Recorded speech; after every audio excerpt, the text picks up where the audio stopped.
আমি কি এখানে কাউকে জাতীয় বেঈমান বলতে পারি? এটা অসাংবিধানিক হবে। হ্যাঁ, ঠিক আছে, আমি চাইলে আওয়ামী লীগকে জাতীয় বেঈমান বললাম না 1986 সালে, এবং তাদের যে সহযোগী হিসাবে, সহযোদ্ধা বা হামসফর হিসাবে ইলেকশনে যারা গিয়েছিল তাদেরকে আমি কিছু বলতে চাই, এটাও আমার বলা ঠিক হবে। এখন আসি মাননীয় স্পিকার, এই সংসদে কথা বলবো বলে ইমোশনাল একটু বক্তৃতা দেই। কতকাল অপেক্ষা করেছি। আমার ক্ষেত্রে সেটা 19 বছর, আপনার ক্ষেত্রে কত বছর জানেন? 19 বছরই হবে। মাঝখানে এই সময়গুলোর মধ্যে কত পানি গড়িয়ে গেছে মাননীয় স্পিকার, কত সংগ্রাম, কত ত্যাগ, কত রক্তদান, গুম খুন। আমি নিজে গুম হয়ে নির্বাসনে থেকেছি 9.5 বছরের মতো, বিদেশে গিয়ে জেল খেটেছি। আজকে এগুলো নিয়ে আন্ডারমাইনিং করে যারা করে, তারা কেউ কেউ বিদেশে বসে করে, কেউ দেশীয় দোসররা করে কি কারণে? আমাদের ডেমোক্রেটিক স্ট্রাগলটাকে যারা আন্ডারমাইনিং করার চেষ্টা করে, তারা বাংলাদেশের এই ছাত্র গণ অভ্যুত্থানের ইতিহাসকেও হয়তো একদিন কলঙ্কিত করবে। এককভাবে কেউ কোনো সংগ্রামে জয়ী হয় নাই।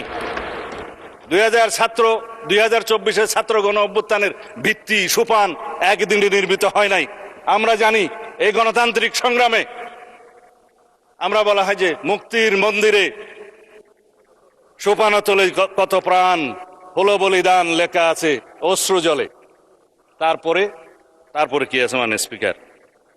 যারা স্বর্গগত তারা আজও জানে যে স্বর্গ থেকে প্রিয় মাতৃভূমি। এগুলো সব কবিতা, গান। আমি হয়তো ঠিকভাবে বলতে পারছি না, বাট ইমোশনালি এই কথাগুলো বলতে হচ্ছে এই কারণে, যারা গুম হয়ে আজও ঘরে ফিরেনি তাদের জন্য অপেক্ষা করছে ইলিয়াসের সন্তানেরা। তার সঙ্গিনী এখনো বাতায়ন খুলে বসে থাকে তার স্বামী কোনোদিন আসবে বলে। আমরা তাদের কাছে কি জবাব দেব? আমার স্ত্রী সন্তানরা যেমন একটা আমার অনিশ্চিত জীবনের সময় অপেক্ষা করেছে, আমি বুঝি সেই ব্যথা। আর কেউ বুঝুক বা না বুঝুক, কবরের মতো একটা জায়গায় 5 ফিট বা 10 ফিটের জায়গায় ছিলাম। আমাদের এখানে আরো অনেক সহপাঠী আছে, সহকর্মী আছে, ব্যারিস্টার আরমান আছে, আর অনেকে আছে যারা সেই গুমের শিকার হয়েছে, যারা ফাঁসির কাস্টে ছিল। তাদেরকে কি জবাব দেব? আসুন আমরা এমন একটা বাংলাদেশ বিনির্মাণ করি যার প্রত্যাশা আমাদের শহীদরা করেছেন, যার আকাঙ্ক্ষা আমরা করেছি, যার আকাঙ্ক্ষা 71-এর শহীদরা করেছেন। এখন 2024-এর বিষয়ে আমার তরুণ বন্ধু সংসদ মাননীয় চিফ হুইপ বিরোধী দলের বলেছেন, আমি কিছু পয়েন্ট নোট করেছিলাম, আমার সৌভাগ্য হয়েছিল তার বক্তৃতা শোনার। আমি অ্যাপ্রিসিয়েট করি, আমরা এমন পার্লামেন্টারিয়ানদেরকে চাই যারা ভবিষ্যতে এই পার্লামেন্টকে লিড করবে, গ্রোমিং হবে। তবে কিছু কথা বলতেই হয়, কারণ মাননীয় স্পিকার, এখানে শিকোয়া আর শেকায়েতের ছড়াছড়ি হয়েছে। আমি শুধু জবাবে শিকোয়া করতে চাই, তার মধ্যে যদি কিছু বলা হয়ে যায় তাতে আমাকে ক্ষমা করবেন। তিনি বলেছেন বিএনপি জুলাই সনদ থেকে সরে গিয়েছে। মানে স্পিকার, বিএনপি জুলাই সনদ থেকে সরে যায় নাই, বিএনপি জুলাই সনদকে আঁকড়ে ধরেছে। দেখেন কত বড় বই, এইখানে যারা দস্তখত করেছে, এটা হাতে লেখা অরিজিনাল বুক।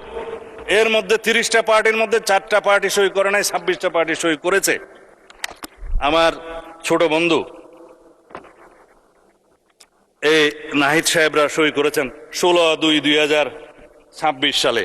এটা ফটোকপি ওখানকার লেখা আছে, নোট অফ ডিসেন্ট ব্যতিরেকে গণভোটের গণরায়ের সিদ্ধান্তের পূর্ণাঙ্গ বাস্তবায়ন সাপেক্ষে। কেন এই নোট অফ ডিসেন্টের মধ্যে? মানে স্পিকার, এনসিপি জুলাই সনদের দফা 16(4), দফা 22(ঘ), 2 জায়গাতে নোট অফ ডিসেন্ট তারা দিয়েছে। এখন যারা নোট অফ ডিসেন্ট দিয়েছে তারা তো স্বীকৃতি দিলই যে নোট অফ ডিসেন্ট দেওয়া যায়। আবার সই যখন করছে তখন বলল যে নোট অফ ডিসেন্ট ব্যতি রেখে গণভোট। সরে কারা গেল? মানে স্পিকার, দালালিকভাবে বললাম, আপনারা সরে গিয়েছেন, আমরা সরে যাইনি।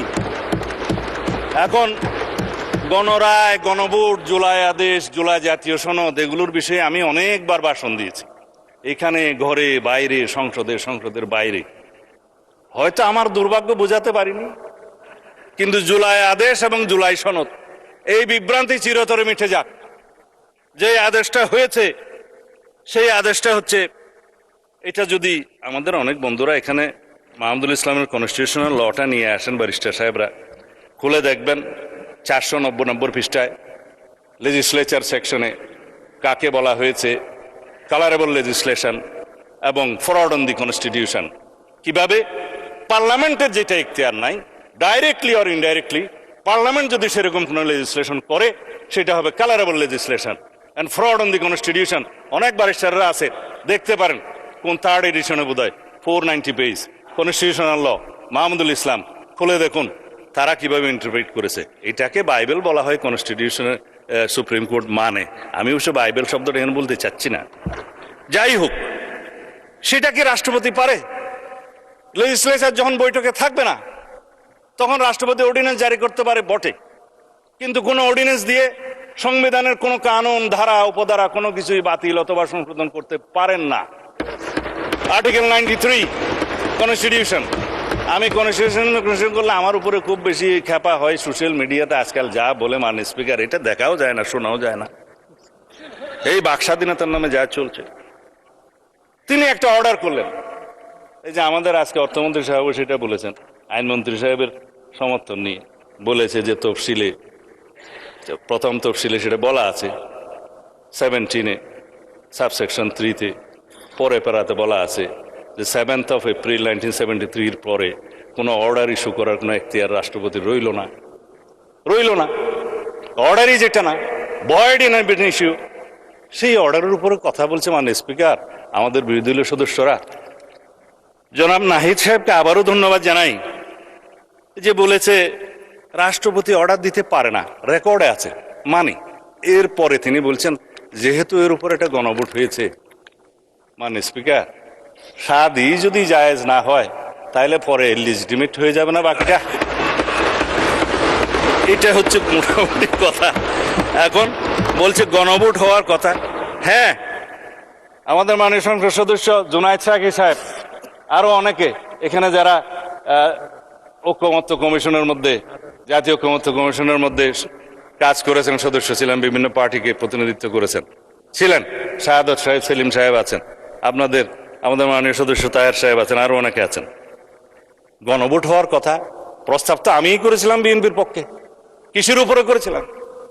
জুলাই জাতীয় সনদের যখন আপনারা আইনগত ভিত্তি চাচ্ছেন যে এটার একটা আইনগত ভিত্তি রচনা করার দরকার, আমরা বললাম যে ঠিক আছে, সার্বভৌম জনগণের কাছে যাই, তারা এই জুলাই সনদের পক্ষে আছে কিনা আমরা জেনে নেই, একটা রেফারেন্ডাম হতে পারে, রেফারেন্ডামের জন্য একটা অধ্যাদেশ হবে, হলো, সম্মত হলো। জুলাই জাতীয় সনদের উপরে গণভোট তো আমরা মানেই মাননীয় স্পিকার, জনগণ ভোট দিয়েছে। আমার নেতারা বলেছে যে গণভোটের পক্ষে হ্যাঁ বলুন, বলেছে, কারণ এই জুলাই জাতীয় সনদ স্বাক্ষরিত হওয়ার পরে হঠাৎ করে একটা নাজিল করলো যে জুলাই জাতীয় সনদ উইদিন ব্র্যাকেট সংবিধান সংস্কার আদেশ নামে একটা জিনিস, না বাস্তবায়ন আদেশ 2025 11 নভেম্বর সম্ভবত, কোথায় গেল বইটা, যাই হোক। এখন হ্যাঁ, এইটা হচ্ছে 13 নভেম্বর 2025, এইটা নাজিল হলো মাননীয় স্পিকার। কেউ বলেও নাই, সম্মতও হয় নাই, আলোচনাও হয় নাই। তো সেই জন্যই আমি রাষ্ট্রপতিকে জিজ্ঞেস করছিলাম, মাননীয় রাষ্ট্রপতি এই আদেশকে আপনি জারি করতে পারেন? তার উপর অনেকে ট্রল করেছে, তিনি বলেছেন যে আমি তো পারি না, আমাকে পারাচ্ছে, সেই জন্য অনেক ট্রল হয়েছে তো তাই। এখন কথা হলো, যিনি ইস্যু করতেন তিনি কেন ইস্যু করলেন, সেই প্রশ্ন তাকে করেছে। এবং এই আদেশের পরে যেই গণভোট অধ্যাদেশটা দেয়া হলো, সেই গণভোট অধ্যাদেশ, আমরা তো গণভোটের জন্য অধ্যাদেশটা মানি, কিন্তু গণভোটের অধ্যাদেশের মধ্যে কি কখনো মানে স্পিকার এইরকম তফসিল দিতে পারে জুলাই জাতীয় সনদের? এই 48টা তফসিল এখানে দেয়া আছে, দিয়ে নোট অফ ডিসেন্টের কোনো পোর্শন এখানে রাখা হয় নাই। It is also a fraudulent ordinance, যে 30টা প্রভিশন আউট অফ 48। এখানে বলা হচ্ছে মানে স্পিকার 4টা প্রশ্ন দেয়া হলো, সেই প্রশ্নগুলো 3 নম্বর সেকশনে আছে। সেই প্রশ্নগুলোর মধ্যে 3.5টা জুলাই সনদের সাথে সামঞ্জস্য আছে, আধাটা প্রশ্ন নাই। সেই আধাটা প্রশ্ন হচ্ছে ওই অবৈধ জুলাই আদেশের উপর ভিত্তি করে। এখন যেটা প্রথম থেকেই অবৈধ, ভয়েড ইন এব ইনিশিও এবং সেই জিনিসটার উপরে কোনো রকম সম্মতি ছিল না, রাজনৈতিক সমঝোতা ছিল না, জুলাই জাতীয় সনদের যে স্বাক্ষরিত দলিল তার সাথে কোনো মিল ছিল না, এবং সেই এরকম একটা আদেশ কিভাবে অন্তর্বর্তীকালীন সরকার করতে পারে মাননীয় স্পিকার? এবং সেই প্রেসিডেন্টের কি ক্ষমতা আছে?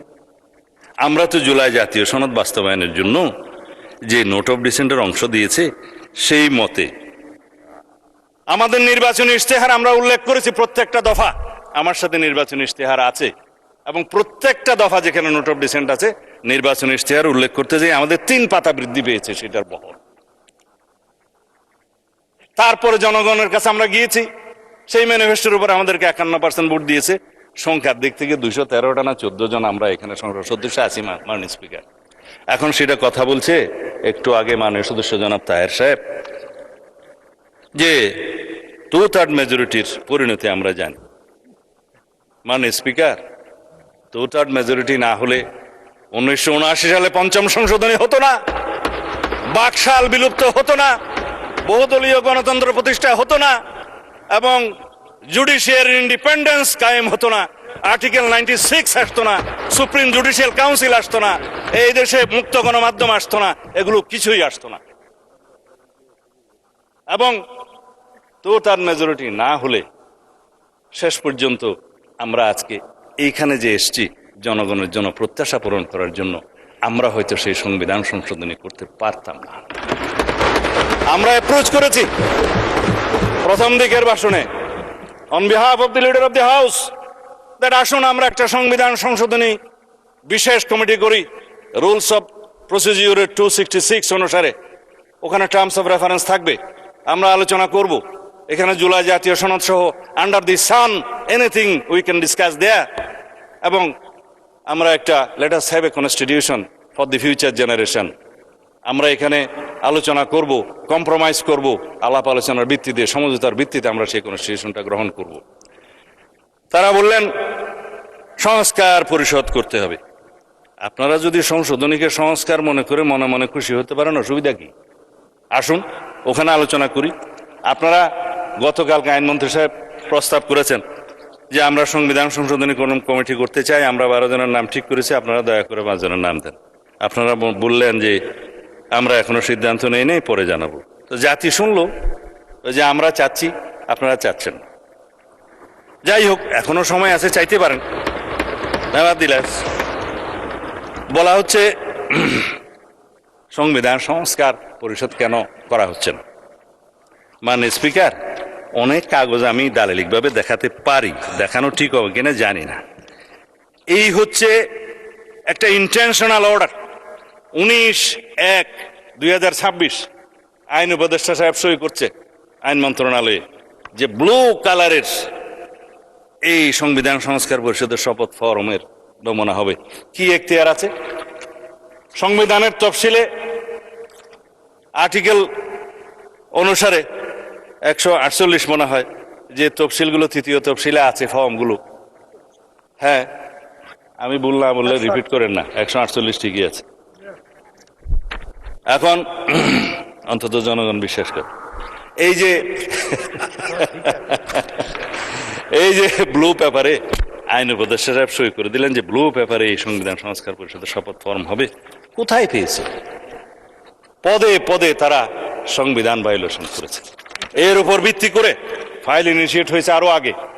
তখন তো মাননীয় স্পিকার গণভোট হয় নাই। 19 জানুয়ারিতে 2026 কি গণভোট হয়েছে? যে গণভোটের অনুবলে যে সব জায়েজ করতে যাচ্ছে, কিন্তু বিফোর দ্যাট ডকুমেন্টারি কথা বলছি। তারপরে এই সংসদ সচিবালয় থেকে 16/2 তারিখে নির্বাচন কমিশনে চিঠি দেয়া হলো যে আপনারা তৈরি থাকেন মাননীয় প্রধান নির্বাচন কমিশনার, 2টা করে শপথ আপনাকে পড়াইতে হবে। কোথায় পেল মাননীয় স্পিকার?